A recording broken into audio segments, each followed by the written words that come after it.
और आज की वीडियो उन्हीं गेम्स के बारे में जिनको जापान की one of the most horrific and disturbing games में काउंट करा जाता है। This video is a iceberg. इस वीडियो में 3 डिफरेंट लेवल ऑफ आइसबर्ग्स हैं और जितना डेप्थ में हम जाएंगे उतनी हॉरिफिक गेम्स हमें देखने को मिलेंगे।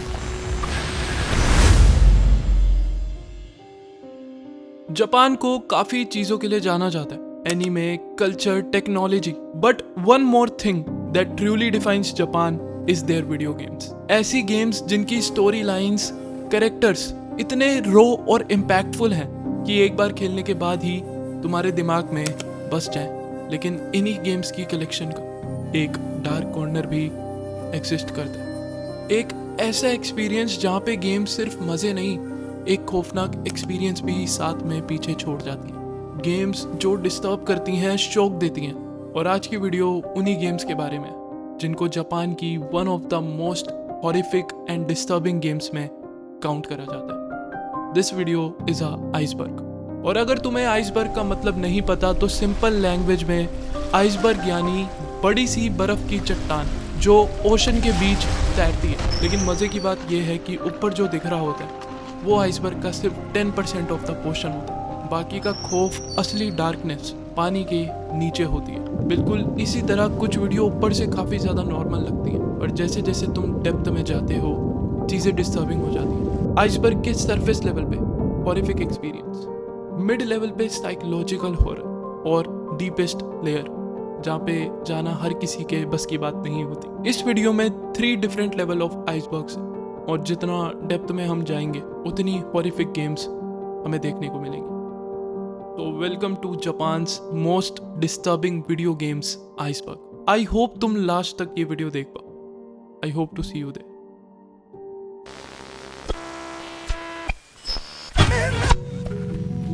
साइलेंट हिल 2 गेम की स्टोरी जेम्स सदरलैंड के अराउंड रिवॉल्व करती है। जेम्स की वाइफ मैरी कुछ साल पहले ही एक सीरियस बीमारी की वजह से मर चुकी होती है। जेम्स मेंटली ब्रोकन होता है और अब वो एक एम्प्टी होपलेस लाइफ जी रहा होता है।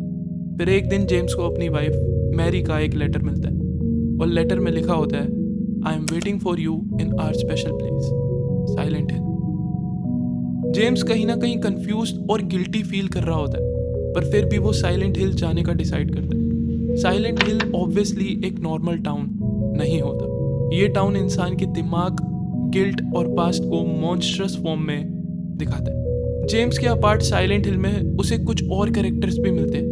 मारिया यानी जेम्स की वाइफ की एग्जैक्ट लुक अलाइक, लेकिन मैरी से ज़्यादा सिडक्टिव, बोल्ड और अनप्रेडिक्टेबल। मारिया जेम्स के गिल्ट का एक ट्विस्टेड रिफ्लेक्शन होती है। और जहाँ तक बात है साइलेंट हिल क्रिएचर्स की, साइलेंट हिल के मॉन्स्टर्स नॉर्मल क्रिएचर्स जैसे नहीं होते। हर मॉन्स्टर जेम्स के माइंड, गिल्ट और हिडन ट्रूथ का सिंबल होता है। सबसे फेमस मॉन्स्टर जो साइलेंट हिल 2 से बिलोंग करता है उसका नाम है पिरामिड हेड, जेम्स के गिल्ट का फिजिकल फॉर्म जिसका काम है पनिश करना, क्योंकि जेम्स खुद को पनिश फील करता है लेकिन खुद को हार्म नहीं कर सकता। लेकिन जेम्स इतना गिल्ट में था क्यों? गेम के एंड तक एक शॉकिंग ट्रुथ रिवील होता है, मैरी की डेथ नेचुरल नहीं थी। जेम्स ही वो इंसान होता है जिसने अपनी वाइफ को मारा था।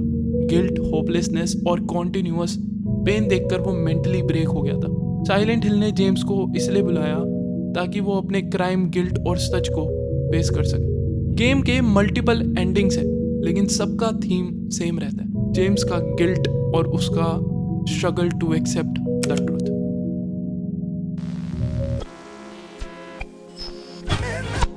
फैटल फ्रेम बनी हुई है हिमोरो मेंशन के अंदर।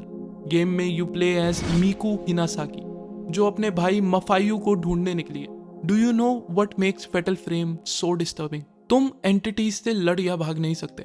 You need to see them in the eyes and survive करने के लिए तुम्हारे पास सिर्फ एक कैमरा होता है, कैमरा ऑब्सक्यूरा। सो बेसिकली तुम्हारा वेपन है एक कैमरा और उससे खिंची तस्वीरें। एक चीज और जो इस गेम को हॉरिफिक बनाती है वो है that the game is based on rumoured real events. काफी रूमर्स है कि फैटल फ्रेम की स्टोरी जापान के रियल हॉन्टेड मेंशन से इंस्पायर्ड है, इसलिए इसको one of the scariest Japanese games में काउंट करा जाता है। बिफोर गोइंग टू टियर 2 जाके वीडियो लाइक और हाइप कर दो। And if you want me to keep making videos तो please just show some support, और अगर तुमने सब्सक्राइब नहीं करा तो वो भी कर दो यार। कुओन की स्टोरी रिवॉल्व करती है हेयान एरा जापान में, जापानीज कल्चर का एक ऐसा टाइम जब एंशिएंट कर्सेस, डार्क रिचुअल्स और सुपरनैचुरल बिलीव्स पे लोग काफी ज्यादा बिलीव करते थे। एक तरीके से ये सब जापान के कल्चर का पार्ट था। पूरा गेम रिवॉल्व करता है फुजीवारा मेंशन के आसपास, एक मेंशन जहां कुछ ऐसा हुआ है जिसका असर अब पूरे एरिया में फैल चुका है। कुओन की स्टोरी 3 कैरेक्टर पर्सपेक्टिव से दिखाई गई है। फुजीवारा मेंशन में एक फॉरबिडन रिचुअल परफॉर्म किया जाता है जिसका गोल था किसी डेड पर्सन को वापस जिंदा करना, लेकिन रिचुअल गलत होने की वजह से मेंशन के अंदर एक डार्क पैरासाइट रिलीज हो जाता है जिसको एबीज और कुओन बोला जाता है। ये पैरासाइट डेड बॉडीज को रिवाइव करता है, लेकिन इंसान के रूप में नहीं, ट्विस्टेड इंसेक्ट्स लाइक क्रिएचर की फॉर्म में। In the end it was the ritual who won, and that's what makes the game more horrific.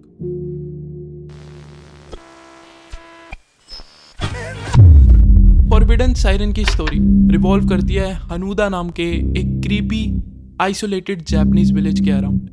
ये विलेज दुनिया से बिल्कुल कट ऑफ है और यहाँ हर रात एक अजीब सा सायरन सुनाई देता है।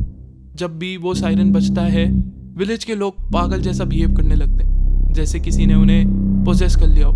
गेम की मेन स्टोरी रिवॉल्व करती है द रेड वाटर कर्स के अराउंड। ये पानी नॉर्मल नहीं है, ये लोगों को शिबीतो बना देता है। शिबीतो का मतलब बेसिकली होता है लिविंग डेड या फिर अनडेड विलेजर्स जो मरकर भी मरते नहीं, बार बार रिवाइव हो जाते हैं और सायरन बजते ही और वायलेंट हो जाते हैं। जस्ट इमेजिन अ वर्ल्ड जहाँ पे तुम शिबीतो द लिविंग डेड के बीच में स्टक्ड हो जाओ। ऑल्सो डू यू नो कि फॉरबिडन सायरन एक रियल लाइफ स्टोरी से इंस्पायर्ड है।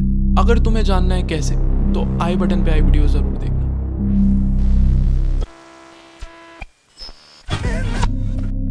जीको बुकेन, जापान में इसका मतलब होता है ऐसे अपार्टमेंट्स जिनका रेंट काफी कम हो, उनकी डिस्टर्बिंग हिस्ट्री के चलते।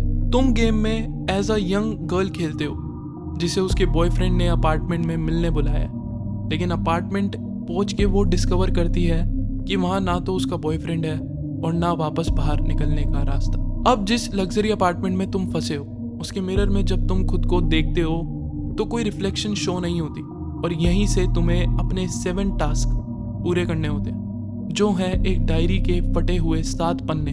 अब तुम्हें वो ढूंढने हैं जो all over the apartment scattered है। हर पन्ने के साथ तुम अपार्टमेंट की मिस्ट्री और पास्ट समझने लगते हो। धीरे धीरे हमें समझ आता है कि अपार्टमेंट में जो भी आता है उसकी सोल वहीं पे कैप्चर हो जाती है। गेम 2 एंडिंग्स ऑफर करती है and doesn't matter which ending you choose, क्योंकि आखिरी में तुम्हें भी उस अपार्टमेंट की सोल कलेक्शन का पार्ट बनना है।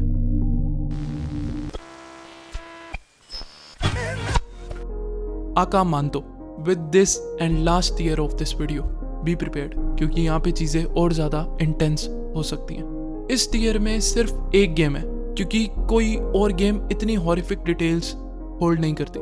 आका मानतो में तुम एक ओल्ड जापानीज स्कूल में ट्रैप्ड हो जहाँ से बाहर निकलने का कोई भी रास्ता नहीं है। जैसे जैसे तुम आगे बढ़ते हो स्कूल का एनवायरनमेंट और ज़्यादा डार्क हो जाता है। गेम की मेन स्टोरी रिवॉल्व करती है एक रियल अर्बन लेजेंड आका मानतो के अराउंड। रेड क्लोक में देखे जाने वाली ऐसी स्पिरिट जो बाथरूम स्टॉल्स को हॉन्ट करती है। जब भी आका मानतो तुम्हारे आसपास आती है तो एक डिस्टर्बिंग साउंड प्ले होती है एंड देन उसकी हॉरिफिक स्क्रीम। गेम में तुम्हें जापानीज कल्चर से रिलेटेड पजल्स सॉल्व करने होते हैं। आका मानतो की बैक स्टोरी तुम्हें रिकॉर्डिंग टेप्स के थ्रू पता चलती है। आका मानतो के इस कंडीशन के पीछे एक काफ़ी बड़ा रीज़न होता है विच इज़ बुलिंग। आका मानतो के लेजेंड के अकॉर्डिंग रात के वक्त अगर कोई स्कूल, मॉल या पुरानी बिल्डिंग के वॉशरूम में अकेला हो तो एक मोमेंट आता है जब वॉशरूम का लास्ट स्टॉल स्ट्रेंजली क्वाइट हो जाता है और उस साइलेंस के बीच तुम्हें एक डीप स्लो वॉइस सुनाई देती है, मतलब रेड चाहिए या ब्लू। इस वॉइस के पीछे होती है खुद आका मानतो, एक टॉल फेसलेस स्पिरिट जो रेड क्लोक और मास्क पहनता है। कुछ स्टोरीज के अकॉर्डिंग वो एक हैंडसम मैन होता है जिसका फेस कवर्ड होता है, वहीं दूसरी साइड कुछ में वो कम्प्लीटली फीचरलेस और कुछ में एक फीमेल। आका मांतो पहले एक रियल इंसान था, एक यंग मैन जिसके बारे में कहा जाता है कि वो बहुत ब्यूटीफुल था, इतना कि लोग उसे देखकर इनसिक्योर हो जाते थे। बट ब्यूटी के पीछे उसकी रियल लाइफ उतनी ही डिस्टर्बिंग थी। वो बुलिड होता था, स्टॉक किया जाता था और लोग उससे ऑब्सेस्ड रहते थे। एक पॉइंट पर आके उसकी फ्रस्ट्रेशन और प्रेशर इतना बढ़ गया था कि वो अपनी आइडेंटिटी को हेट करने लगा था। और एक रात टोटली ब्रोकन स्टेट में वो अपना रेड क्लोक पहनकर एक पब्लिक बाथरूम में गया एंड आगे बस जब से ही वो एक लेजेंड की तरह जाना जाता है। अगर तुम रेड कहते हो तो आका मांतो तुम्हें इस तरीके से किल करता है कि तुम्हारी पूरी बॉडी एक रेड क्लोक की तरह लगने लगे। और अगर तुम ब्लू कहते हो तो वो तुम्हारी सारी ऑक्सीजन ड्रेन कर देता है जब तक तुम्हारा फेस ब्लू ना पड़ जाए। और अगर तुम कोई और दूसरा कलर बोलते हो तो ऐसा कहा जाता है कि यू कांट चीट आका मांतो, क्योंकि हर कलर का कोई ना कोई ट्विस्टेड वर्जन ऑफ डेथ होता ही होता है। आका मांतो जापान के स्कूल गोइंग बच्चों में काफ़ी ज़्यादा फेमस है और आज भी लोग आका मांतो से जापान में काफ़ी ज़्यादा डरते हैं, क्योंकि आका मांतो का हॉरर और इम्पैक्ट ही कुछ ऐसा है। अब अगर तुम्हें ऐसी गेम्स के बारे में जानना है जो रियल लाइफ इंसिडेंट से इंस्पायर्ड है तो आई बटन पे आई वीडियो ज़रूर देखना, और जाने से पहले लाइक और सब्सक्राइब करना मत भूलना अगर तुम्हें ऐसा ही क्वालिटी कंटेंट अपनी फीड पे चाहिए तो। अब मैं मिलता हूँ तुमसे अगली वीडियो में। Until we meet again.